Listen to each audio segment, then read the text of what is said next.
Welcome back. As the intensity of the second COVID wave declines in Maharashtra, experts are now gearing up to combat the third wave. My colleague Mayuresh spoke to a member of the COVID task force. Now, while the task force member urged citizens to follow all the necessary protocol and preventive measures, it is also expected to send a detailed set of guidelines to the state government to tackle the infrastructural and logistical challenges in the upcoming third wave. Let's listen in. So yesterday the meeting happened of task force with Maharashtra CM.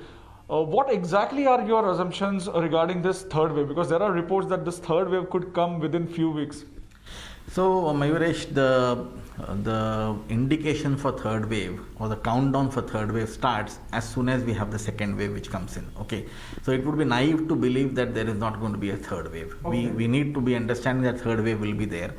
How big and how severe it would be, it is in our hand, and I'll come to that point in a second.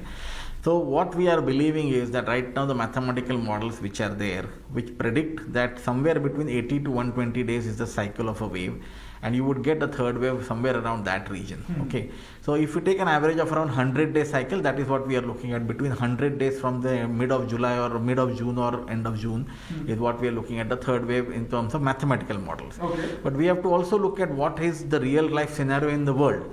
In some of the countries like UK, the gap between the two waves was not really 12 weeks or more. It was actually 8 weeks or less. So we need to be prepared that just in case we have a variant which is as infectious as the UK variant which was there, and we have that Delta variant with us, then are we looking at a shorter interval between the two waves? And that is the reason why we need to be preparing right now when we are just coming out of the second wave, that we should be actually prepared for the third wave. The task force always give recommendations, whether it was a first wave, second wave. We have always given the recommendations for the COVID protocol, for the treatment of patients also.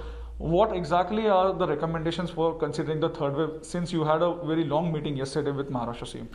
So right now the task force is revising the entire management protocol based on the current scientific evidence. Okay, so we are in the process of completing that. I think in a few days time we should be able to complete that and submit it to the government. We will be looking at comprehensively what are the medications or the drugs which are available currently in terms of evidence which have shown to work against COVID-19. Secondly, we are going to look at every minute aspect of the management, right from managing a mild patient, moderate patient, to a severe patient, to a patient who is on a ventilator. Okay. And every aspect of the management would be looked at. What should be the ventilatory settings? What should be the way in which the patient should be nursed? Should be supine position, prone positions? Every little aspect will be looked at again. We have all of these things in our document, but we are going to revise that based on the current available evidence, and then that will be projected back to the government. So the government has got some form of advisory that what are we looking at in terms of, for example, if they have to buy equipments, if they have to buy medications, which are the drugs they want to sort of look at, because based on the medication protocol, they will sort of decide which medicines are not to be bought up. Okay, Mayuresh joins us for more on this. Mayuresh, we've seen several experts warn of an impending third wave, but is the state government ready? What are the preparations that they have undertaken since these warnings have been issued? Absolutely, Arti. If you remember that during the second wave only, the state government has basically had this plan, especially regarding the oxygen shortage, because in second wave there was a huge crunch of oxygen, and that's why Uddhav Thackeray government had decided to at least have the oxygen plants, or not one, not two, at least minimum 3 oxygen plants in every district. So the state government is right now basically installing the oxygen plants in almost all the districts. At least we have been given to understand the 2 oxygen plants in all the districts have been installed. Also, when we spoke with Rahul Pandit, whose interview we just played, he clearly said that based on the history, that is based on the COVID wave first and second, and whatever the scientific reasons we have got and the results we have got, we are going to change the protocol, including the medicine, including the how to handle the COVID patient, and including the COVID management. So it would be very interesting to see that what suggestion this time the task force of Maharashtra will give to the Maharashtra government.